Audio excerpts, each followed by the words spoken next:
ini ya. Hari ini kita akan belajar Wali Songo yang kedua, namanya Sunan Ampel. Beliau ini wafat pada tahun 1479 Masehi. Kalau sekarang kita ada di tahun 2026, ya, Sunan Ampel meninggal di tahun 1400. Nah, bayangkan sudah 1000 tahun lebih ya. Nah, kita baca ya sekarang ya. Siapakah Sunan Ampel? Ini dia orangnya. Sunan Ampel. Nah, Sunan Ampel dikenal dengan nama Raden Rahmat. Nama aslinya adalah Sayyid Ali Rahmatullah. Ayahnya bernama Syekh Ibrahim As-Samarkandi. Nah, dari namanya aja udah kelihatan nih orang mana. Orang Samarkand di Asia Tengah. Ya, Samarkand itu ada di daerah mana ya? Uzbekistan mungkin ya. Daerah yang ada tantannya itu, Uzbekistan, Kazakhstan. Nah, daerah sana itu, daerah Asia Tengah. Berasal dari sana, ya. Ayahnya bernama Syekh Ibrahim As-Samarkandi. Ayahnya asli orang Samarkand. Nah, sedangkan ibunya ini ya, seorang anak raja. Ibunya ini seorang putri raja. Namanya siapa ibunya? Candrawulan dari kerajaan Kamboja, dari kerajaan Champa. Nah, jadi Sunan Ampel ini ya ayahnya orang Samarkand, ibunya orang Kamboja. Ya, sedangkan silsilah keturunannya ini bersambung sampai Rasulullah melalui jalur Husain, anaknya siapa? Ali bin Abi Thalib. Ya. Ali bin Abi Thalib kan istrinya siapa namanya? Fatimah. Fatimah itu anaknya Rasulullah. Nah, jadi Sunan Ampel ini atau Raden Rahmat ini merupakan siapa? Cucu Rasulullah. Ya, masih keturunannya Rasulullah. Raden Rahmat ini datang ke Pulau Jawa bersama dengan ayahnya dan saudaranya yang bernama Ali Murtado dan Raden Burereh yang sebelumnya tinggal di Champa. Champa itu Kamboja. Tahu nggak negara Kamboja? Sudah pernah dengar nama itu Kamboja? Kamboja itu masih satu wilayah dengan Indonesia, Malaysia, ya, Thailand. Nah, ini masih satu wilayah di Asia Tenggara, ASEAN, ya, Kamboja. Ibunya ini berasal dari Kamboja. Mereka datang bersama sejumlah kerabat. Kedatangannya ke Pulau Jawa diperkirakan pada tahun 1440 Masehi. Ya. Tadi kalau Sunan Ampel ini wafatnya tahun berapa tadi wafatnya? 1479, ya. Berarti beliau ini berdakwah sekitar 30 tahun. Tinggal di Pulau Jawa ini sekitar 30 tahun, ya. Beliau datang pada tahun 1440, kemudian meninggal tahun berapa tadi? 1479, sekitar 30 tahunan berdakwah di Pulau Jawa. Beliau datang atas undangan Raja Majapahit. Pada waktu itu yang berkuasa adalah Prabu Sri Kertawijaya, diundang oleh Kerajaan Majapahit. Untuk apa? Untuk memperbaiki perilaku masyarakat Majapahit yang konon pada saat itu mengalami kemunduran dan kemerosotan moral. Nah, jadi pada waktu itu di Indonesia itu belum ada negara Indonesia. Masih terdiri dari kerajaan-kerajaan kecil. Jadi belum ada nama Indonesia itu belum ada. Ya. Begitu juga dengan Malaysia, Thailand itu dulu belum ada, belum seperti sekarang ini negara-negara itu. Ya, masih terdiri dari kerajaan-kerajaan kecil. Ada kerajaan Majapahit, ada kerajaan apa namanya? Singosari ya di Jawa itu. Kemudian kalau di luar Jawa ada kerajaan Sriwijaya, ada kerajaan kalau di Kalimantan itu ada kerajaan Kutai. Banyak sekali kerajaan-kerajaan itu ya. Mereka punya wilayah sendiri-sendiri. Jadi belum ada Indonesia. Ya. Belum muncul nama Indonesia itu belum muncul. Semuanya wilayah itu adalah mereka punya kekuasaan sendiri-sendiri. Nah, pada waktu itu di Majapahit ini ya, itu Majapahit itu ada di wilayah Jawa Timur ya kalau sekarang ya. Rajanya pada waktu itu mengundang ulama yang namanya Raden Rahmat ini dari Samarkand, diundang ke Majapahit untuk apa? Untuk berdakwah, untuk memperbaiki akhlak rakyatnya yang pada waktu itu apa? Seperti zaman jahiliyah dulu, kalau zamannya Rasulullah, ya. Nah, kedatangan rombongan tadi itu karena ada hubungan keluarga antara ibunya dan istri Sri Prabu Kertawijaya. Ya, jadi ibunya Raden Rahmat yang putri kerajaan Campa tadi itu masih saudara sama istrinya Ratu siapa? Majapahit. Jadi dua kerajaan ini ya, kerajaan Campa dan kerajaan Majapahit ini permaisurinya begitu ya. Permaisurinya itu bersaudara, ya.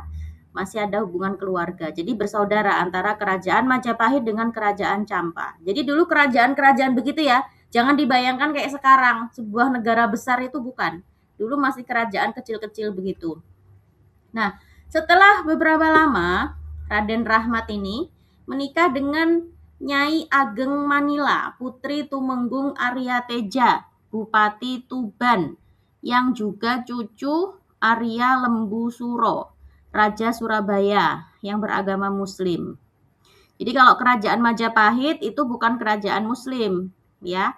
Dia ini kerajaan Hindu kalau nggak salah ya. Majapahit itu kerajaan Hindu. Nah, kemudian lahirlah anak dan cucu yang menjadi generasi penerus dakwahnya dalam menyebarkan agama Islam. Begitu pula hubungan kekerabatannya dengan penguasa Surabaya. Pada gilirannya membawa Raden Rahmat menjadi bupati penguasa Surabaya. Kedudukan ini memberikan peluang baginya melakukan penyebaran Islam secara leluasa. Ya. Nah, jadi kemudian tadi ya, Raden Rahmat mendapatkan kedudukan menjadi bupati, kemudian didukung dengan Raja Majapahit tadi, ya. Jadi dakwahnya ini terbilang sukses karena didukung oleh penguasa Majapahit pada saat itu. Jadi agama Islam berkembang, ya, berkembang pada waktu itu. Dalam perjalanan dakwahnya, Sunan Ampel kemudian membangun masjid dan pesantren dan menjadikannya sebagai pusat pengkaderan mubalik yang disebar ke daerah lain di Pulau Jawa. Gelar Sunan atau Susuhunan yang diperuntukkan pada Raden Rahmat diberikan karena kedudukannya sebagai bupati di Surabaya dan sebagai guru di Dukuh Ampel yang memiliki kewenangan melakukan baiat bagi para santrinya. Sunan Ampel wafat pada tahun 1481 di Demak dan dimakamkan di samping Masjid Ampel. Jadi tahun wafatnya ini nggak jelas ya, nggak pasti ya. Ada yang bilang 1479, ada yang bilang 1481, ya. Jadi antara tahun-tahun itu. Begitu ya. Jadi Raden Rahmat tadi datang dari mana asalnya? Dari Samarkand. Bapaknya orang Samarkand, ibunya orang Campa. Ya, beliau datang ke Pulau Jawa atas undangan Raja Majapahit. Kenapa diundang? Untuk apa dia datang ke Jawa, ke Majapahit? Untuk memperbaiki akhlak masyarakat pada waktu itu yang merosot. Ya, maksudnya mereka ini sudah seperti orang zaman jahiliyah dulu itu. Ya. Mulai suka mabuk-mabukan, suka berjudi, ya. Suka mencuri, ya. Seperti itu. Jadi diundang untuk memperbaiki akhlak masyarakat Majapahit pada waktu itu. Nah, kemudian karena Sunan Ampel ini, Raden Rahmat ini dekat dengan penguasa, ya, dekat dengan Raja Majapahit pada waktu itu, akhirnya beliau ini diangkat sebagai bupati, ya, di Surabaya. Dikasih wilayah kekuasaannya di mana? Di Surabaya. Akhirnya beliau di sana mendirikan pesantren, ya, mendirikan masjid, dan pesantrennya ini digunakan sebagai apa? Mencetak kader, ya, mencetak kader ulama, mubalik, ya, penceramah. Kemudian mubalik tadi itu, ya, ulama-ulama tadi itu disebar, ya, disuruh disuruh menyebar ke Pulau Jawa.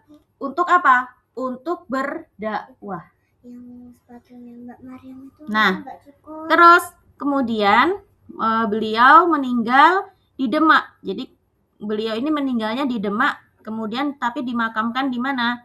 Di Masjid Ampel, di masjid yang beliau dirikan itu. Begitu ya, itu tadi biodata atau biografi Sunan Ampel. Nah, kemudian bagaimana agama Islam bisa menyebar dari dakwahnya Sunan Ampel? Apa peran Sunan Ampel dalam mengembangkan Islam di Indonesia? Yang pertama, beliau ini membentuk jaringan kekerabatan dalam menyebarkan Islam. Maksudnya apa? Dalam mengembangkan agama Islam, Sunan Ampel punya peran penting dalam membentuk jaringan kekerabatan melalui perkawinan dengan para penyebar Islam dengan putri-putri penguasa kerajaan Majapahit. Strategi inilah yang menjadikan Islam semakin kuat dan mendapatkan dukungan dari para penguasa, ya. Sebagaimana Rasulullah menguatkan Islam lewat pernikahannya dengan istri-istri beliau yang berlatar belakang dan dari berbagai suku dan agama. Itu ya. Jadi caranya yang dilakukan oleh Sunan Ampel itu yang pertama melalui pernikahan. Jadi murid-muridnya, santri-santrinya yang mondok di pesantrennya Sunan Ampel tadi itu dinikahkan dengan anak-anak penguasa kerajaan Majapahit. Dinikahkan dengan menterinya, dinikahkan dengan bupatinya, begitu. Jadi melalui jalur pernikahan ini, ya, Islam punya posisi yang kuat di pemerintahan, ya kan? Jadinya agama Islam ini bisa cepat menyebar. Karena apa? Karena yang menguasai pemerintahan itu sudah dipegang semua, diajak untuk masuk Islam semua. Lewat apa? Lewat jalur pernikahan. Ya, begitu. Cara ini sama seperti yang dilakukan oleh Rasulullah, ya. Rasulullah itu, ya, menikah, punya istri banyak. Itu bukan karena keinginan pribadi, ya, tapi karena diperintahkan oleh Allah. Allah yang memerintahkan Nabi untuk menikah dengan siapa misalnya? Dengan Saudah. Padahal Saudah itu adalah seorang janda. Allah memerintahkan Nabi Muhammad untuk menikah dengan Sofiyah. Padahal Sofiyah ini orang Yahudi, ya, anaknya penguasa Yahudi. Kenapa? Kenapa Rasulullah ini istrinya banyak? Karena ini sebagai dakwah, ya, sebagai dakwahnya Nabi Muhammad. Nah, ini juga yang dilakukan oleh Sunan Ampel. Jadi berdakwahnya melalui pernikahan itu, ya. Di antara mubalik atau murid-muridnya Sunan Ampel yang punya hubungan kekerabatan dengan penguasa Majapahit, Raden Rahmat tadi Sunan Ampel, ya, menikahkan Raden Usen dengan putri Arya Baribin, Adipati Madura. Raden Usen ini adalah seorang mubalik asal Rusia. Jadi ini temennya Raden Rahmat tadi, temennya Sunan Ampel dari Samarkand. Ini orang Rusia, ya. Raden Usen, orang Rusia, ya. Dinikahkan dengan siapa? Putrinya Arya Baribin, penguasa Madura, Bupati Madura. Nah, dengan pernikahan ini, karena Raden Usen ini menikah dengan anaknya Bupati Madura sana, nah otomatis apa? Dia lebih mudah untuk mengislamkan masyarakat Madura. Kemudian ada lagi muridnya Raden Rahmat, Syekh Waliul Islam menikah dengan Putri Reno Sambudi, anak penguasa Pasuruan. Ya. Nah, ini ada lagi muridnya Raden Rahmat yang dinikahkan dengan siapa? Anaknya Bupati Pasuruan. Supaya apa? Supaya dia bisa berdakwah di Pasuruan sana. Kemudian Syekh Maulana Gorib, ya, dinikahkan dengan Putri Patih Majapahit. Dinikahkan dengan anaknya Patih Majapahit. Kemudian anaknya Sunan Ampel sendiri, ya, dinikahkan dengan anaknya Raden Paku atau dikenal dengan Sunan Giri. Begitu pula putrinya siapa ini? Mas Murtosimah dinikahkan dengan Raden Patah yang menjadi Adipati Demak. Jadi melalui hubungan pernikahan ini, Raden Rahmat ini atau Sunan Ampel ini berusaha mau menguasai pemerintahan Majapahit. Kalau sudah dipegang, pemerintahannya sudah dikuasai oleh Islam, maka semakin mudah untuk menyebarkan agama Islam. Begitu. Ya, hubungan dan jaringan kekeluargaan antar penguasa dan penyebar Islam menjadikan agama Islam cepat meluas di berbagai daerah melalui peran Wali Songo. Nah, itu tadi ya. Jadi, yang pertama yang dilakukan bagaimana dakwahnya Sunan Ampel itu bisa menyebar, yang pertama melalui jalur pernikahan. Murid-muridnya Sunan Ampel dinikahkan dengan anak-anak, ya, putri-putrinya siapa? Bupati yang ada di Jawa Timur. Ya, itu ya. Nah, nanti yang kedua ada lagi yang dilakukan. Melakukan perubahan menuju tradisi yang bernilai Islam. Ya, jadi dulu di Jawa Timur ya, di Majapahit itu kan agamanya ada yang Hindu, ada yang Buddha begitu ya. Di Jawa ya, itu kan agamanya Hindu-Buddha. Kemudian diislamkan oleh sunan-sunan ini, oleh Wali Songo ini. Nanti bagaimana caranya? Ya, nanti ada kita bahas ya. Jadi tradisi-tradisi yang sudah ada itu, yang sebelumnya sudah ada, tradisi masyarakat Hindu-Buddha, itu kemudian diislamkan oleh para Wali Songo ini. Salah satunya Sunan Ampel ini ya. Nanti di pertemuan berikutnya kita bahas ya apa yang dilakukan oleh Sunan Ampel dalam menyebarkan agama Islam di Jawa Timur. Ya, cukup dulu untuk hari ini ya. Insya Allah di pertemuan berikutnya kita lanjutkan lagi pembahasan kita.